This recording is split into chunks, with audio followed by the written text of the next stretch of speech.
Toi qui me regardes, est-ce que vraiment tu ne fais pas la prière? Si c'est le cas, alors écoute-moi.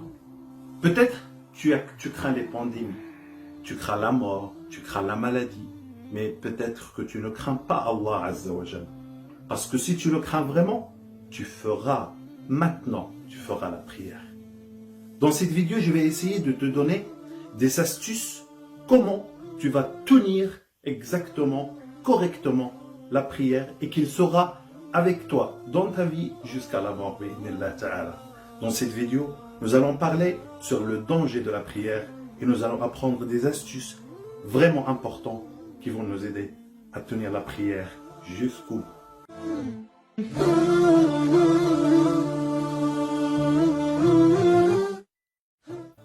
La prière, deuxième pilier de l'islam, très importante, est une liaison entre Allah subhanahu wa ta'ala et son serviteur. Pour les autres piliers de l'islam que nous avons appris, le ramadan, tu peux ne pas jeûner si tu es malade ou tu as une autre excuse qui ne te permet pas de jeûner. Tu peux ne pas donner les zakat parce que tu n'as pas les moyens. Tu peux ne pas aller au hajj parce que tu n'as pas d'argent ou parce que tu n'as pas assez de santé ou tu n'es pas en bonne santé afin de ne pas faire la prière. Mais, mon frère, ma soeur, la prière n'a pas d'excuse. Tu es malade, tu fais la prière. Tu n'es pas malade, tu fais la prière. Tu peux faire la prière même si tu ne peux pas toucher l'eau avec tayammum. Tu peux faire la prière même allongée. Tu peux la faire assis. Tu peux la faire à n'importe quelle position qui te permet de la faire. Et ça montre son importance. C'est la liaison. Dans un hadith, le prophète sallallahu alayhi wa sallam a dit: ce qui sépare de la mécréance et de shirk, c'est de délaisser la prière. Donc c'est un acte très dangereux, mon frère, ma soeur. On peut mourir de n'importe quelle maladie. On peut mourir de faim, on peut mourir de soif. Mais jamais on doit mourir sans qu'on fasse vraiment la prière. Dans un autre hadith, Rasulullah sallallahu alayhi wa sallam a dit: le pacte qui existe entre les musulmans et les mécréants est la prière. Et quiconque la délaisse est la mécrue. Donc, cela montre que le prophète sallallahu alayhi wa sallam, même quand il était en train de mourir, il disait la prière, la prière. Il conseillait son umma, il conseillait sa communauté à ne jamais délaisser la prière, parce qu'elle est importante. La prière aussi, c'est une lumière pour toi, mon frère, ou ma soeur, pour le jour du jugement. Le prophète sallallahu alayhi wa sallam, dans un autre hadith, il a dit: celui qui est assidu, c'est-à-dire celui qui est assidu dans la prière, il sera pour lui lumière, il sera pour lui un argument et un sauvegarde le jour du jugement. Tandis que celui qui n'est pas assidu dans sa prière, il n'aura ni lumière, ni argument, ni sauvegarde de le jour de la résurrection. Et il sera ressuscité le jour du jugement avec Pharaon et Haman et Qaroun et Ubay ibn Khalaf.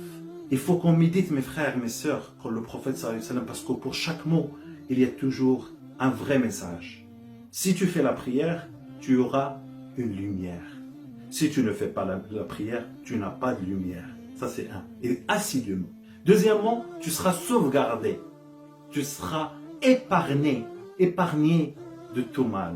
Subhanallah. Par contre, si tu n'as pas fait la prière, tu ne seras pas épargné. Tu ne seras pas épargné de la torture de la tombe. Tu ne seras pas épargné de toutes les tortures qui existent après la mort, mon frère, ma soeur.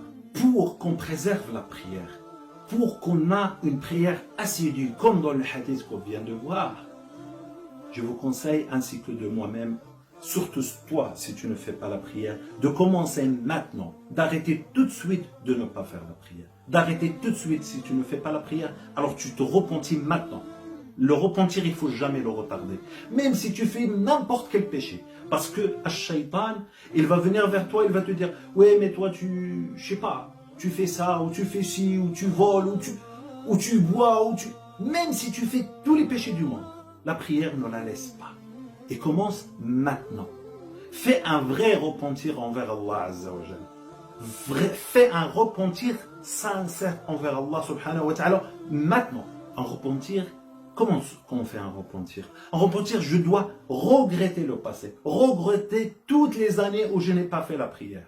Ensuite, je commence la prière. Il y a des savants qui disent toutes les prières que tu n'as pas fait avant, il faut les refaire. Mais il y a d'autres qui disent, et ça c'est le plus juste, c'est que tu fasses beaucoup de prières surobligatoires.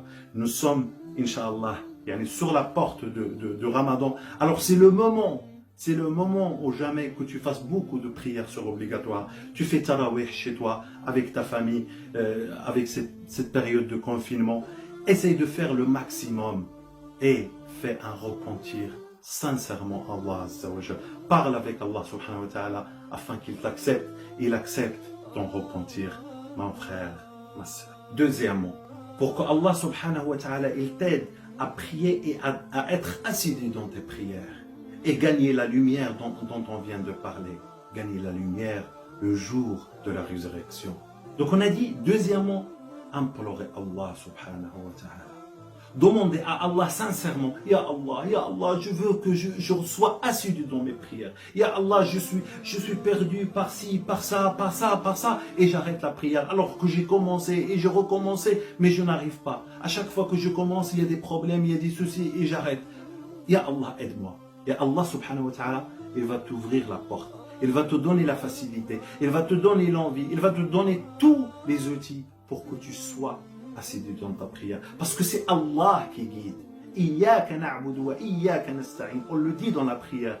C'est toi que nous implorons. Donc l'aide, il vient que d'Allah. Et si tu vois qu'Allah, il t'a aidé pour que tu sois assidu, sache qu'il a écouté ton imploration. Alors implore, et tu verras le changement bi'idhnillah ta'ala. Troisièmement, faire des connaissances qui vont t'aider à faire toujours la prière. Comment ça? Oui, quand tu connais des personnes qui sont toujours en train de faire leur prière à l'heure, tu vas toujours les trouver en train de dire, écoute mon frère, là c'est la prière de l'Asr, je dois te laisser, il faut que je fasse ma prière. Ou bien tu vas trouver des frères qui vont te dire, ah ben non, excuse-moi, je vais aller à la mosquée à l'instant. Et ainsi de suite. Donc quand tu connais des gens qui sont toujours et qui préservent toujours la prière, ils vont toujours te rappeler de la prière. Tandis que si tu fais connaissance, que ce soit toi mon frère ou ma soeur, quand tu fais connaissance avec des personnes qui s'intéressent que au maquillage ou à la perte de temps, à regarder des matchs, tu vas automatiquement être attiré par le même comportement. Parce que le comportement se transfère avec l'habitude, avec la relation qu'on fasse tous les jours. Donc c'est à toi de choisir comment elle est ton relation avec les autres. C'est à toi de choisir les personnes qui vont t'aider à avoir la lumière dont on vient de parler ou de ne pas avoir cette lumière. En même temps, pour que tu t'entraides, alors tes amis, tes connaissances, dès maintenant, tu leur parles de la prière. Tu leur parles de ta manière, tu leur dis écoutez, ou bien tu leur transfères cette vidéo ou des vidéos qui poussent à faire la prière. Et vous faites des amitiés afin de s'entraider à faire la prière. Parce qu'on a besoin de cette entraide afin d'accomplir la prière telle qu'il est demandé dans notre religion. Quatrièmement, l'assiduité et la continuité. Beaucoup d'entre nous, beaucoup d'entre vous, vous qui me regardez, vous faites peut-être la prière 2-3 jours ou 1 mois ou quelques mois et vous arrêtez. Ensuite, vous arrêtez pendant quelques années ou quelques mois, ensuite vous reprenez. Pourquoi on n'est pas assidu dans la prière? Première des causes, c'est le temps. C'est-à-dire on ne prie pas autant. On prie à la fin de la journée. Le Subh, le Dhuhr, l'Asr, le Maghrib, l'Isha, toutes les prières on les fait en même temps et après ça devient une montagne sur notre dos. On ne peut pas continuer. Ça devient une torture. Alors que la prière, normalement, ça doit nous rafraîchir. Ça doit nous donner une lumière. Donc, quand on fait comme ça, certainement, on va arrêter la prière. Donc, je dois faire mon possible que dès qu'il y a l'adhan, dès que j'entends l'adhan, j'installe l'application de la prière dans mon téléphone. Dès que j'ai l'adhan, allez hop, je laisse tout ce qui est dans mes mains, si je peux, bien sûr, et je vais faire mes ablutions et je vais faire ma prière. Il ne faut pas retarder. Parce que tu retardes, ça va devenir difficile, tu vas arrêter. La plupart, c'est comme ça. Donc l'assiduité et le temps. Je fais la prière à 100 ans. Wallah, bi'idhnillah ta'ala, je ne vais jamais l'arrêter. Et une autre chose, c'est, ça peut nous arriver d'arrêter de reprendre, d'arrêter de reprendre. Alors, dès que tu arrêtes, reprends tout de suite. Dès que tu arrêtes, reprends tout de suite. Ne dis pas, oh là, je ne suis pas encore prêt. Shaitan, il te fait comme ça toujours. Il te fait des chantages. Oh, si tu vas reprendre, c'est du jeu, c'est pas bien, c'est pas un respect de Dieu, etc., etc. Non, dès que tu peux, reprends. Et ainsi de suite. Tous ceux que tu vois aujourd'hui sont en train de faire la prière tout le temps, c'est des gens qui ont eu cette difficulté-là. Ils commencent 10 jours, ça devient difficile, ils arrêtent et ils reprennent ainsi. Et ainsi de suite. Donc c'est une bagarre la prière. Donc il faut que tu luttes. Dès que tu peux, tu reprends. Parce que le croyant, il est comme ça. Il ne peut pas être fort tout le temps. Il y a des moments où on est fort, on a l'envie, on a, comme pendant le ramadan. Et parfois on est faible. Et bien pendant la faiblesse, c'est le moment où il faut faire plus de travail sur toi-même. Fais ta prière, même si tu n'as pas tous les moyens, même si tu n'as pas le khushu', avec la concentration, etc. Mais fais-la quand même. Et tu verras que ça va devenir une habitude, ça va devenir une partie de ta vie que tu ne délaisseras bi'idhnillah ta'ala jamais. Et tu auras la lumière dont on a parlé le jour de la résurrection. Salam alaikum.